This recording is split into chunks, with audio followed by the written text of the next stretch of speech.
अगर उस स्कूल के जितने पेरेंट्स हैं राइट वो बॉयकॉट कर दें एग्जैक्टली और कहें हम इसको सोशल मीडिया पे लेके जा रहे हैं और हम आपके स्कूल को एक्सपोज कर रहे हैं। राइट मतलब अभी मैंने वीडियोस देखी हैं जो हॉरिफाइंग वीडियोस हैं, एग्जैक्टली पेरेंट्स आर क्राइंग और मतलब ये तो मतलब हम क्या, this is wrong definitely that is to me. I think इसको दिस नीड्स टू, जी उस्मा क्या कहना चाहते हैं? Sahir, I think we all know what is the problem. Let's talk about the solutions.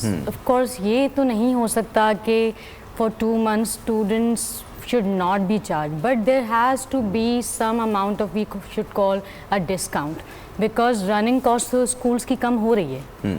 जैसे आपने कहा इलेक्ट्रिसिटी नहीं जाएगी और बहुत सारी रनिंग कॉस्ट नहीं होती है, इन्वेंट्री कॉस्ट होती है, टिश्यू पेपर्स हैं, स्टेशनरी है, there is a lot which is being saved during this time. So yes, this benefit should be passed on to your ultimate stakeholders, which are the parents.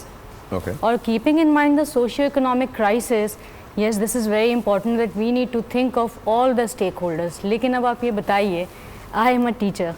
ये तो नहीं हो सकता अगर स्कूल ये कहे कि भाई हमारी रनिंग कॉस्ट तो कम हो गई है लेकिन टीचर्स को तो सैलरी जाएगी, तो सोल्यूशन उसका सिर्फ यही है कि to some extent state should intervene और स्टेट के इंटरवेंशन के बाद वो पूरी जो है उसका कॉस्ट बेनिफिट एनालिसिस करे कि स्कूल्स को कितना प्रॉफिट कितना आ रहा है एक और बेस्ड ऑन दैट वो डिसाइड करें। फर्ज कीजिए कि जैसे मैं अपनी बात करता हूँ, जब मैं पढ़ाता था तो I was director of physics labs, ठीक है।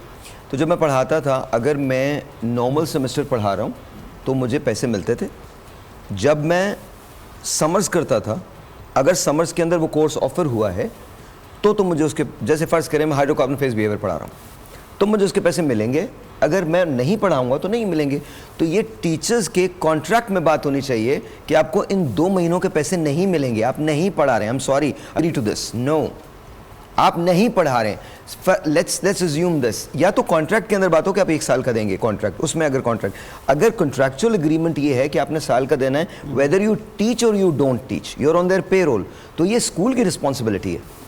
It is not the responsibility of the parents कि उनके पॉकेट से निकाला जाए। अगर वो उनकी रिस्पॉन्सिबिलिटी आप बनाना चाहते हैं तो फिर उसके अंदर आप जो नॉर्मल फीस चार्ज कर रहे हैं उसके अंदर आप इजाफा करके वो निकालें, but summers should not be charged. जो ऑफ है वो ऑफ है। स्कूल का रनिंग एक्सपेंस जो स्कूल प्रॉफिट बनाता है, क्या वो प्रॉफिट शेयरिंग पेरेंट्स को देता है? वो नहीं देता ना, तो फिर वो उनकी कॉस्ट को क्यों बेयर करेंगे? एग्जैक्टली